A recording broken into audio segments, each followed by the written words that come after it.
Morning to everyone. আশা করছি তোমরা সবাই ভালো আছো। আজকে ভাবলাম আমার লাইফের কিছু কঠিন সত্য তোমাদের সকলের সঙ্গে শেয়ার করব। আমি কিন্তু জীবনে কোনোদিনই ভাবিনি আমি ইউটিউবার হব, বা আমি যেই জায়গায় এখন আছি সেখানে কোনোদিনও যেতে পারবো।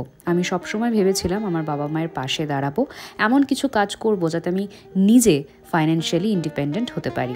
আমি তার জন্য জীবনে আমার বাবা সরকারি চাকরি করা সত্ত্বেও এমন কোনো কাজ নেই যেটা আমি করিনি। 8 থেকে টিউশন করিয়েই কিন্তু চলতো আমার পকেট মানি, এবং সেই টাকা দিয়েই আমি যেটুকু বাঁচাতে পারতাম সেটা কিন্তু আমি নিজের পেছনে খরচা না করে চেষ্টা করতাম আমার মায়ের জন্য বা আমার বাবার জন্য কিছু করা। আমার বাবা সরকারি চাকরি করা সত্ত্বেও তার বেশিরভাগ টাকাটাই চলে যেত চিকিৎসায়। বাবা সবসময় বলতেন কাজ কখনো ছোট বা বড় হয় না। তাই আমি কিন্তু মোবাইলের দোকানেও কাজ করেছি, এবং সেখানে বসে পার্ট টাইমার হিসেবে পড়াশোনাও করতাম, কাজও করতাম, সঙ্গে একাধারে টিউশনও করাতাম। যখন আমার বন্ধু বান্ধবরা বাবার টাকাতে ক্যাফেতে গিয়ে খেত, তখন আমি নিজের টাকাতে চেষ্টা করতাম কিছু করা। এটাই আমার লাইফ ছিল, যেটা আমি কোনোদিনও ভুলতে চাই না। আজকে শর্ট আউট পাচ্ছে সায়ন্তিনী। টাটা।